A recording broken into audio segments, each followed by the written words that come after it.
Friends, मैं पहले movie को एक्सप्लेन करूं या पहले ये बताऊं कि कौन थी दानन। आप एक्सप्लेनेशन तो पूरा सुनते हैं नहीं, तो चलिए पहले मैं यही बताता हूं कि कौन थी वो नन के भेष में शैतानी ताकत। दानन मूवी को आपने तो देखा ही होगा, एक्सप्लेनेशन भी कईयों से सुन रखा होगा, तो भी क्या आप समझ पाए कि कौन थी दानन? सिंपल आंसर तो बस ये है कि वो नन रूपी शैतान नर्क से आया एक भूत जैसे ही कुछ था, क्योंकि कहानी के मुताबिक सेंट काटा के उस महल में उस इविल किंग ने नरक का ही दरवाजा खोला था। और क्योंकि हम सब नर्क से डरते हैं तो सिंपली हम ये मानते हैं कि नर्क का दरवाजा अगर खुल गया तो उसमें बंद सजा पा रहे शैतान आजाद हो जाएंगे। जैसे जेल में खूंखार मुजरिम होते हैं ना, तो अगर जेल टूट जाए तो वो मुजरिम आजाद होकर हम पर कहर बर पाएंगे। उसी तरह से हमने नर्क को भी जेल जैसे ही माना है, जिसके दरवाजे कभी भी खुलने नहीं चाहिए। और इसलिए नन के भेष में जो शैतानी ताकत थी कहानी में, उसे हमने ऐसा फील किया जैसे कल तक वो भी नर्क में सजा काट रही थी, जिसे इविल किंग ने नर्क का दरवाजा खोलकर आजाद किया था। माना कि नर्क है भी एक जेल जहां ब्रह्मांडों के सबसे कुख्यात मुजरिमों से लेकर साधारण मुजरिमों यानी पापियों की आत्माएं सजा पाती हैं। लेकिन एक सच ये भी है कि नर्क कोई मामूली जेल नहीं होती कि कोई भी पापी आत्मा इससे यूं ही भाग सके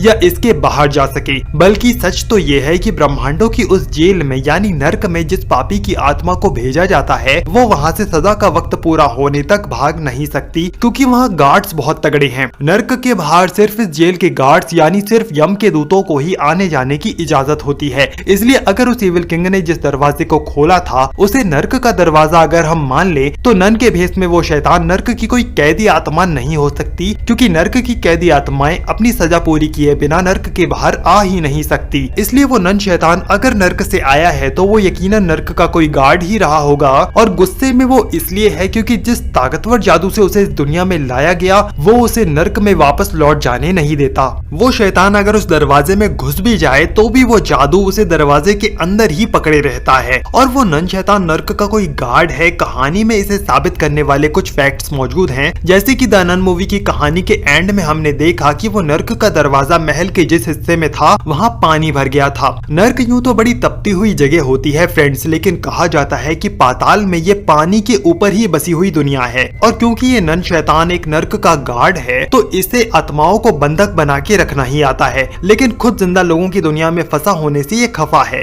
इसलिए शैतान कहानी में सबको मारते और उनकी आत्माओं को कैद करते दिखता है। लेकिन नन के भेष में वो शैतान अगर नर्क का गार्ड है तो भी इस थियोरी में एक कमी है, और वो ये कि नर्क के गार्ड्स कभी भी अच्छे लोगों को सता नहीं सकते। इसलिए महल में पानी भर जाना उस जगह जहाँ वो दरवाजा था वो बस एक इत्तेफाक की बात है। इससे ये साबित नहीं होता कि वो दरवाजा नर्क का है या फिर वो नन शैतान नर्क से आया कोई यमदूत है, क्योंकि अगर ऐसा होता तो वो नेक दिल इंसानों को नहीं सता सकता था, क्योंकि नर्क के गार्ड्स कभी भी अच्छे लोगों की आत्माओं को नहीं सताते न पकड़ते हैं। इसलिए ना तो वो शैतान नर्क से आया है और ना ही मूवी की स्टोरी में जो नर्क का गेट खुलते दिखता है वो कोई नर्क का दरवाजा है, बल्कि मेरे मुताबिक वो प्रेत लोक का दरवाजा है। और नन शैतान प्रेत लोक से आया एक भयंकर प्रेत है। प्रेत लोक जहाँ बुरे लोगों की आत्माएं भयंकर शैतान का रूप धारण करके भूखी प्यासी दर्द और गुस्से में पागल बनी घूमती रहती हैं। नर्क का दरवाजा तो यमदूतों के अलावा कोई नहीं खोल सकता, लेकिन ये जो प्रेत लोक है ना, इसका दरवाजा अपने बुरे कर्म और हरकतों से यानी तंत्र मंत्र और काले जादू की मदद से खोला जा सकता है। और सिंपली जैसे बुरे लोग जीते जी भी अच्छे लोगों को दबाना ही चाहते होते हैं, तो प्रेत लोक के प्रेतों को भी अगर मौका मिल जाए तो पुरानी आदत से वो बाज नहीं आते। द नन मूवी का शैतान भी ऐसा ही है, क्योंकि वो भी प्रेत लोक से ही आया है। और ये प्रेत लोक नर्क या पितरलोक की तरह पाताल में नहीं होता फ्रेंड्स, बल्कि ये हम जिंदा इंसानों की दुनिया में ही होता है,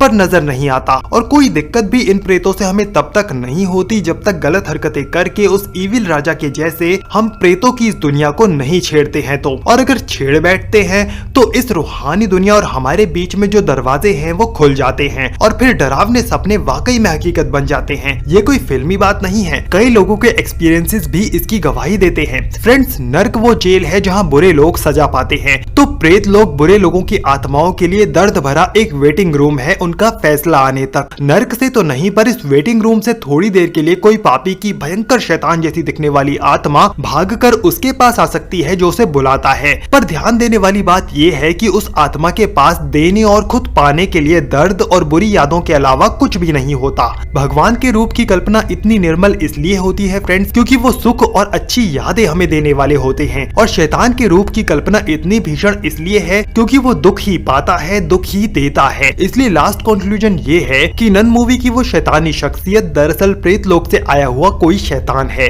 इस तरह से अब ये भी है कि आगे अगर ये दिखाया जाता है कॉन्जरिंग सीरीज में कि नन कभी किसी जिंदा औरत की आत्मा थी तो वो बात भी इससे जुड़ जाएगी, क्योंकि हमें मान लेना होगा कि कोई बुरी औरत थी कभी जो मरने के बाद नर्क न जाकर वेटिंग रूम में चली गई थी। फ्रेंड्स, आज का वीडियो आपको कैसा लगा? चैनल को सब्सक्राइब करना आप प्लीज मत भूलना। मिलते हैं अगले वीडियो में, तब तक के लिए बाय बाय।